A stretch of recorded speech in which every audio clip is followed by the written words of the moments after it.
In some previous videos, I read the entire Gospel of Luke. Today, I'm going to be talking about 13 points. Let me just read to you real quickly what these points are going to be. 13 things that I think are interesting. There's many things, obviously, interesting. I'm going to be talking about the differences in the birth narratives in the synoptic Gospels, Mark, Matthew, Luke. I'm going to be talking about the fact that Luke mentions years, like Jesus when he was 12. He starts his ministry when he was 30. The other Gospels do not mention that. There's no wise men at Jesus' birth. There's shepherds, but no wise men. There's a story about the boy Jesus in the temple. There's a different genealogy between Luke and Matthew. I wanted to talk about John doing the baptism by water, but Jesus by fire, and what that might mean. Jesus reads the scroll of Isaiah. This is the only place in the Gospels where Jesus reads. Difference in how the disciples follow him. The Sermon on the Plain in Luke versus the Sermon on the Mount in Matthew.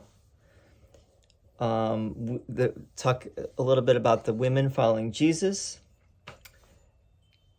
We're going to talk about Peter's declaration of Jesus as the Messiah. Parables in Luke that are not in other Gospels, such as the prodigal son. Judas's remorse from Matthew is missing in Luke. So Judas does not feel remorse in Luke, but he does in Matthew. What that might mean. You must hate your father and mother. This is in I think all of the Gospels, and what this means. True greatness, that the apostles argue over who is the greatest. And there's two places in Luke where they do this. The difference in Luke of how Pilate acts versus Matthew, and then how the crucifixion is different, and then Jesus's resurrection, and the differences between Matthew and Mark. So anyway, that's actually 18. I did 18, not 13. I'm not coming at this I'm not a scholar. I'm not an apologist. I'm more of a independent free agent who is interested in really understanding the differences, first of all, between the Gospels and what that might mean. And I'm taking, the approach. Scholars today will say there seems to be a consensus that Mark was the first Gospel. It's the shortest, and seems to have been used by Matthew and Luke. And the scholarly consensus right now seems to be that Mark was the first, Matthew was second, Luke was the third, and then John. And that these all came into being after the destruction of the Jewish temple in 70 CE. Now, that's open to debate, obviously. Everything's open to question. It does make sense on many levels, and I can understand the scholarly viewpoint. And if we don't have other evidence, all we can do is make educated guesses about these things. Maybe not all guesses are created equal though. I mean, obviously there's differences and contradictions between the accounts that you can't deny, and you have to ask. Because Luke starts his gospel by saying that, this is based on eyewitness accounts. He's writing this to seems to be his patron Theophilus, this person Theophilus, who we don't know who that is. It means a lover of God, right? Theophilus. So in Greek. We don't know who that is, but Luke says this is based on eyewitness. His account is based on eyewitness accounts. Of course, if he was writing in the 80s, as scholars say, 50 years had already passed. This could be even later than that. Could be earlier too. But quite a bit of time has already passed. Think about, relying on things from 50 years ago, even now, with all the, we're a much more literate society, and things are much more put in writing, etc. Not such an oral, things are not passed along orally by word of mouth, as much as they were. And still things get distorted over time. And so anyway, that's one thing. But the point I'm trying to make is that I'm coming at this because I'm interested. I'm an interested layperson. I'm also would like to really understand the mystery of Christianity, the mystery of how this all started with 13, and now is 2.5 billion strong. This, and how Jesus has become one of the most important, if not the most important, figure in all of history. So, first of all, one of the important differences between Luke and Matthew, let's assume that Luke knew Matthew. Now, if Luke knew Matthew, which is not really, in a way, you would think,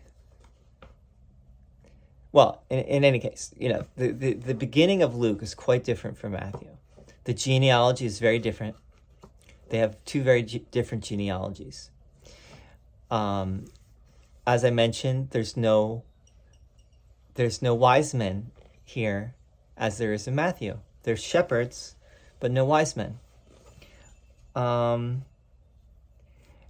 Luke talks about Elizabeth and Mary, Elizabeth, the mother of John the Baptist.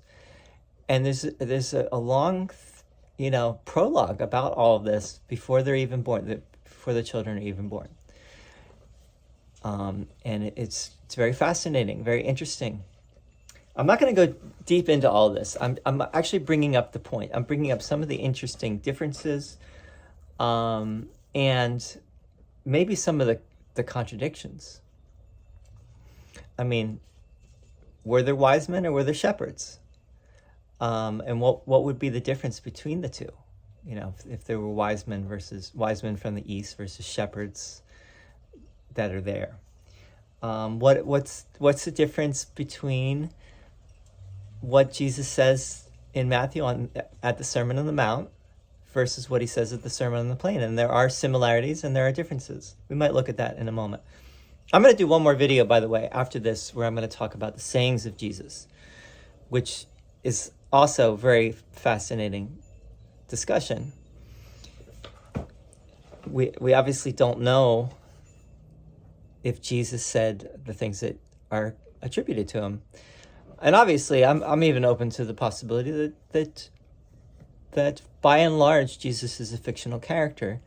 Maybe there was a first century preacher, apocalyptic preacher, who was crucified by the Romans, but perhaps a largely fictional, pious fiction was created around this guy to create, and the time was ripe for a new religion or a new cult, and this was it. And many fabulous stories were attached. Let's stay open. I'm gonna hold for that. Let's not get into, because once you start getting into this is definitely the case, then you close yourself off to other possibilities. Let's just talk about what's there first of all.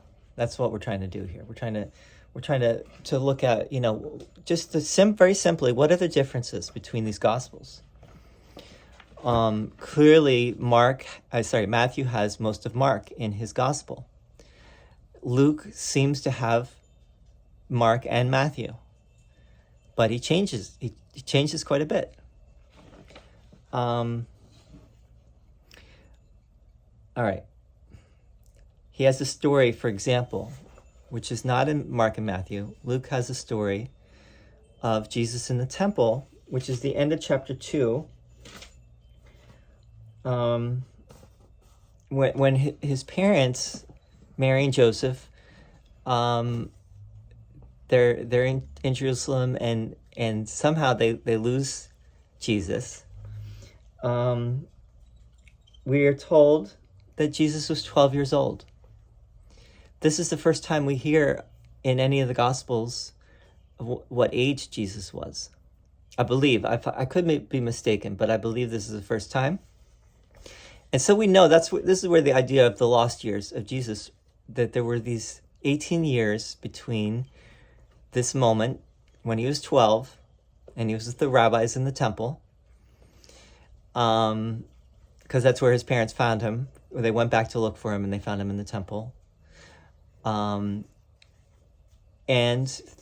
29 or 30 when he began his public ministry. So there's people say, well, what happened in that whole time span between 12 and 30? Why is that not accounted for? I mean, especially if Luke is gonna tell us, he claims to be from the very beginning. Let's read what he says to Theophilus. He says, "Since many have undertaken to set down an orderly account of the events that have been fulfilled among us, just as they were handed on to us by those who from the beginning were eyewitnesses and servants of the word, I too decided, after investigating everything carefully from the very first, to write an orderly account for you, most excellent Theophilus, so that you may know the truth concerning the things about which you have been instructed." He's going to write an orderly account of the eyewitness events, things that transpired. But so you would think that we get something about what happened in his teens and 20s when Jesus was a teenager, when he didn't even get his bar mitzvah yet. He wasn't 13 yet. What happened in those intervening years? And you could say, well, he was just going to school. He was working. Many people say BS. That's BS. It's a strange lacuna, let's say. A lot missing there. We have very little, even to the point of 12 years old, actually, about Jesus. Then we have a lot from 30 to 33, but not even a lot, really. It's just a little bit, and that's all we know. The genealogies are different. I'm not going to go into that right now, of the differences in the genealogies, but that is very interesting. That why would there, if this is really based on account, first of all, did Luke know about Matthew's genealogy and did he change it? It seems to be the case that he did. But maybe not. Maybe there's something else going on. I thought it was interesting to talk about the baptism of water versus the baptism of fire, because Jesus obviously talks about fire and hellfire quite a bit. And the fire comes in a lot. Christianity, we often think of for unbelievers, it's the fire of hell, and there's quite a bit in here where Jesus refers to that. Not that much, but enough to make you wonder, and also wonder about the difference between the baptism by water and the baptism by fire. Obviously, Jesus sets a very high bar for discipleship. I've mentioned that before, and it's including here in Luke. To be a disciple of Jesus is not an easy thing. And you could say that that's the baptism by fire. Partly the baptism by fire is, first of all, it's not easy to follow Jesus, and it's partly not easy because you will be persecuted. And that's part of the test, of your faith. Jesus reads the scroll of Isaiah, chapter 4,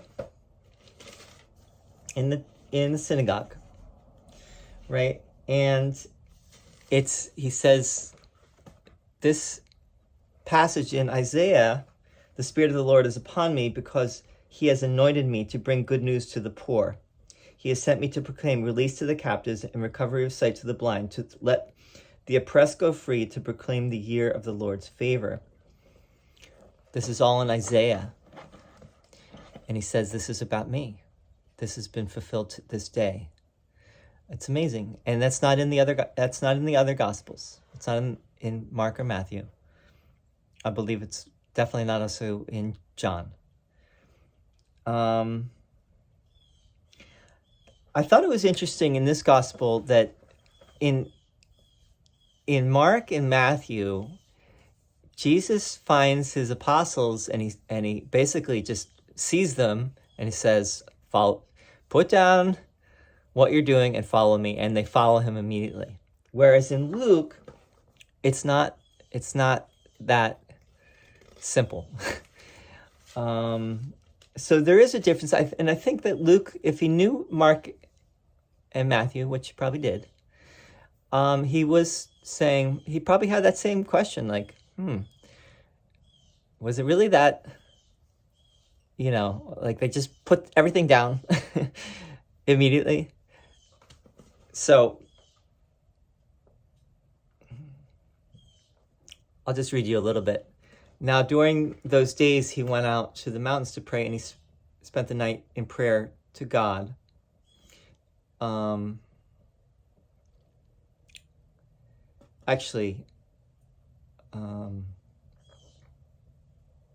This is actually right before the Sermon on the Plain. Let's talk about the Sermon on the Plain. We can talk about how Jesus chose the apostles another time, but then he looked upon his disciples and said, "Blessed are you who are poor, for yours is the kingdom of God. Blessed are you who are hungry now, for you will be filled. Blessed are you who weep now, for you will laugh.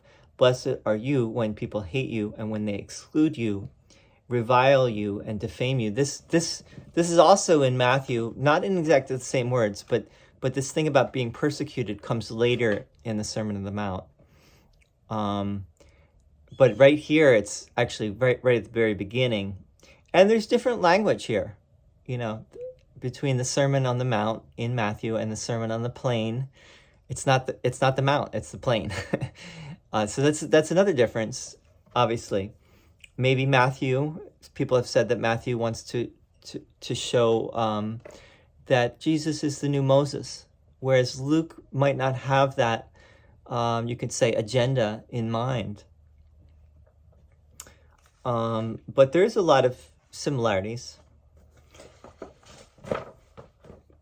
Love for enemies, let's read that real quick. "But I say to you that listen, love your enemies, do good to those who hate you, bless those who curse you, pray for those who abuse you. If anyone strikes you on the cheek, offer the other also, and from anyone who takes away your coat, do not withhold even your shirt. Give to everyone who begs from you, and if anyone takes away your goods, do not ask for them again. Do to others as you would have them do to you," which is the golden rule right there. If you love those who love you, what credit is that to you? So anyway, there's difference. There's a lot of differences. We could do a whole video on the difference between the Sermon on the Mount and the Sermon on the Plain. Sermon on the Mount, again, is in Matthew. Sermon on the Plain here is in Luke. Chapter 8, I wanted to talk about the women. Now, there's different women following Jesus. Soon afterwards, he went on, this is the beginning of chapter 8. Soon afterwards, he went on through cities and villages, proclaiming and bringing the good news of the kingdom of God. The 12 were with him, so the 12 apostles, as well as some women who had been cured of evil spirits and infirmities. Mary called Magdalene, from whom 7 demons had gone out. So that was also in the other Gospels, that 7 demons had gone out of Mary Magdalene. And Joanna, the wife of Herod's steward Chuza, and Susanna, and many others who provided for them out of their resources. Now, these other names, I don't believe were in the other Gospels. We'd have to check. Susanna and Joanna, I don't believe were in the other Gospels. So I wanted to just point that out. Peter's declaration, let's just talk about that real quickly. This is one of the most interesting parts, where Peter declares that Jesus is the Messiah, the Son of God, and then right after that, Jesus says, "Get behind me, Satan." This is how it reads here in Luke. Once when Jesus was praying alone with only the disciples near him, he asked them, "Who do the crowds say that I am?" They answered, "John the Baptist, but others Elijah, and still others that one of the ancient prophets has arisen." He said to them, "But who do you say that I am?" Peter answered, "The Messiah of God."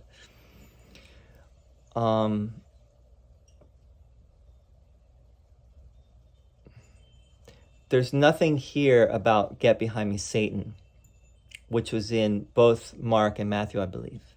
So Luke left that out. Now, why did he leave that out is a great question. If, you could say, well, maybe he wasn't copying Mark and Matthew. I would go with scholars on this, that he was copying Mark and Matthew. He was using them, at least. And he made a decision not to put that in there. And you could ask why. I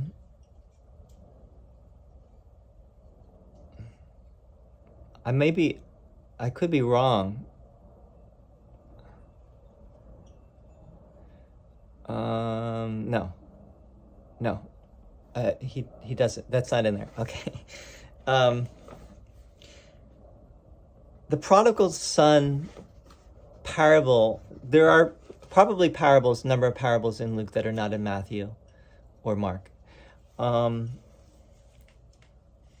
I think the prodigal son is unique to Luke, but I want to look that up. So I'm a student of A Course in Miracles, and the prodigal son makes an appearance in A Course in Miracles. It's one of the few parables that is, and I could be wrong about this too, that A Course in Miracles doesn't reference the parables too much.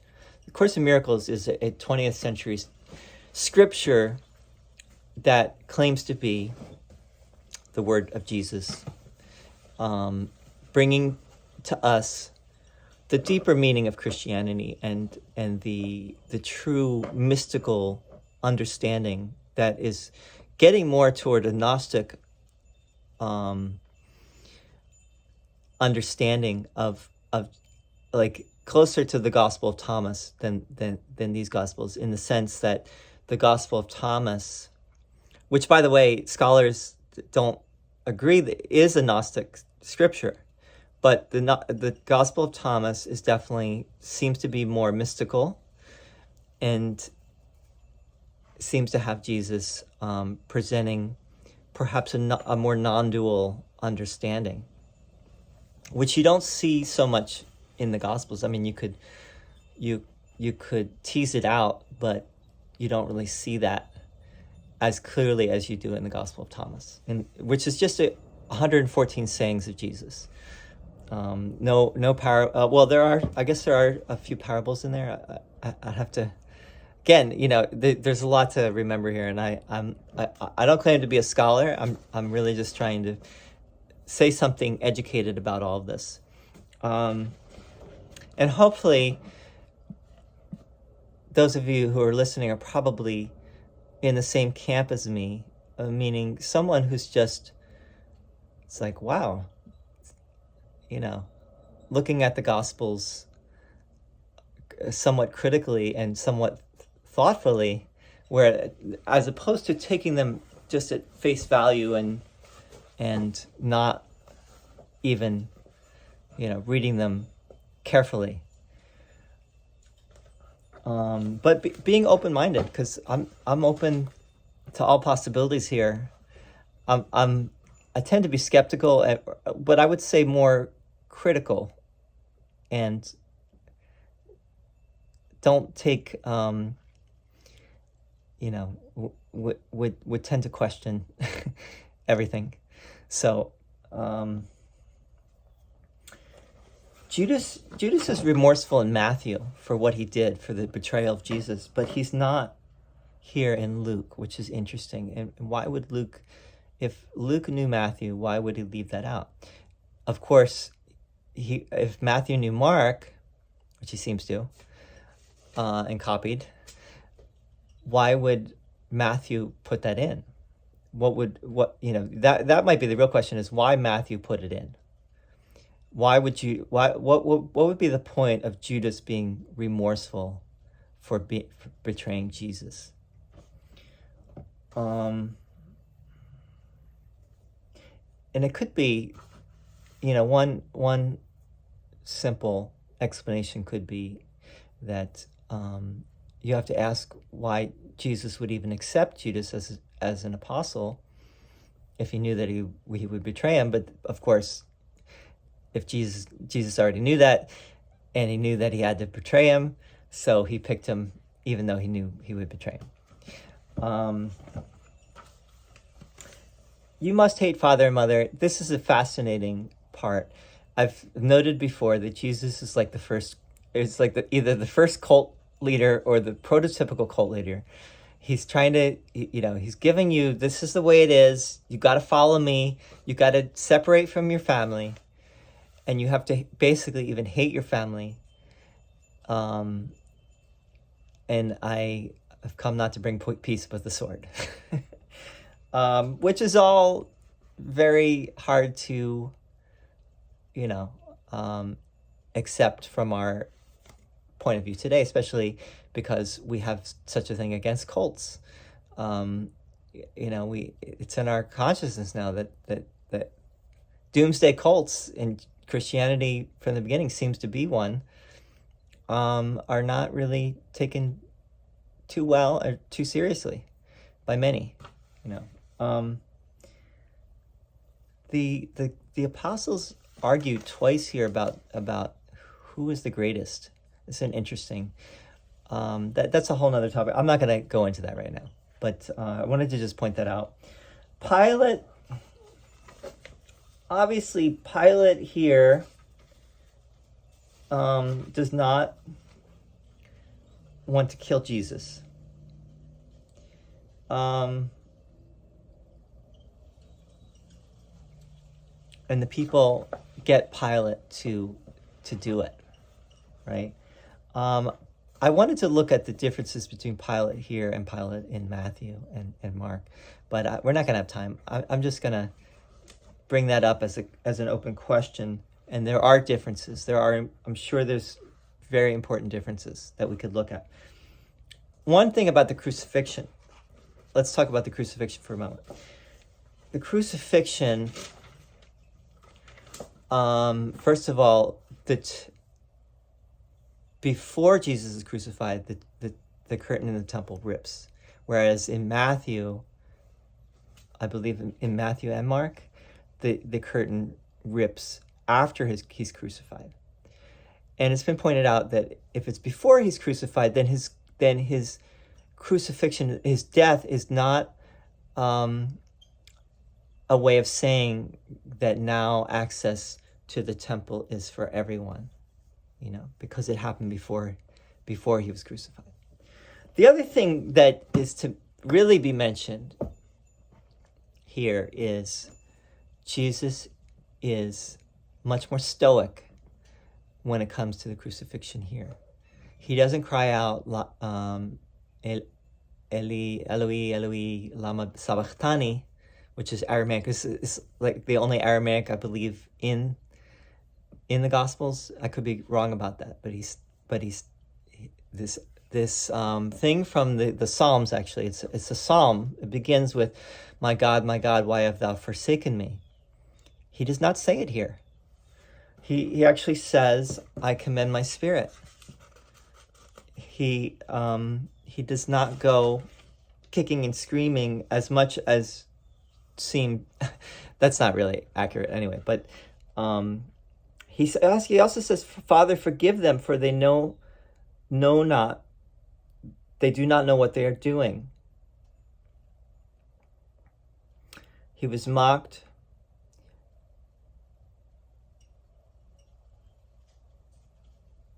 And Jesus tells the one criminal next to him that you'll be with me this day in paradise. Because the other criminal mocks him, and the other and the one that he tells will be in paradise with him does not mock him and actually rebukes the other one.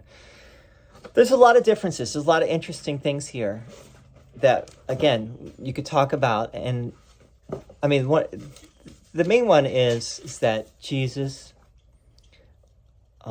does not seem to suffer on the cross like he does in the other Gospels. And that's an interesting thing to think about. You know, he says, I commend my spirit. The resurrection is quite different in Luke.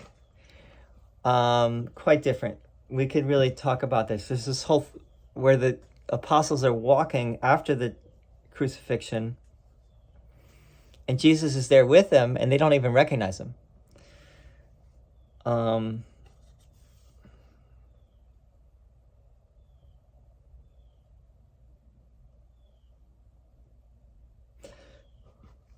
They do witness at the end his ascension.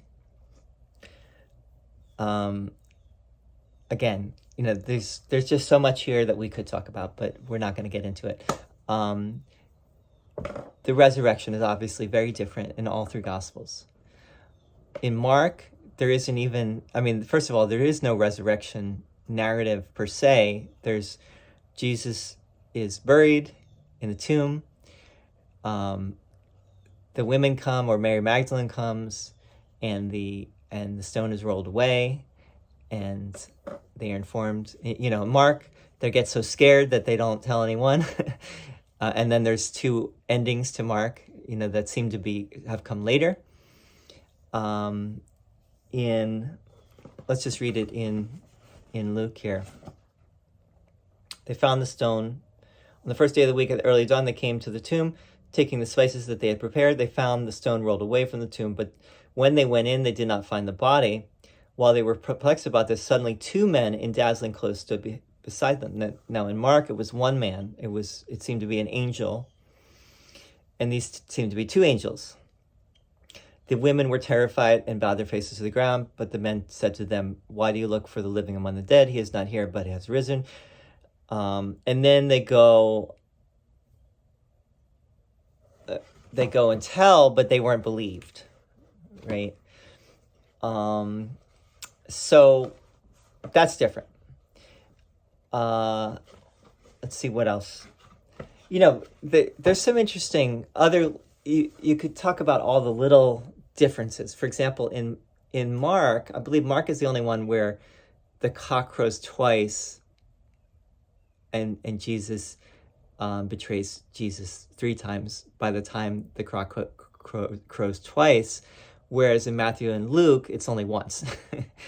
That's a very little difference, but I'm sure Matthew and or Luke were thinking, why twice? Why not just once? Isn't once more powerful? Or actually, it'd be more powerful. I don't know what's more powerful, but I bet Matthew or Luke were like, probably Matthew, you know, was like, why twice? That's a little weird. Probably meant once. Let's do once. Anyway, that's it for this. This is been a long video. I hope it was helpful a little bit, maybe interesting. We'll probably have like three listeners, but if you did like it, please do like, and feel free to subscribe. I will have more videos. I'm going to be doing some of the other books of the New Testament, including the Gospel of John, and I'll be doing some sayings from Luke, sayings of Jesus, obviously, and I'll be doing Acts, and we'll get there, to some of the other writings as well. And I'll try to bring in notes of interest, things to think about, and or not. All right. See you soon. Thank you.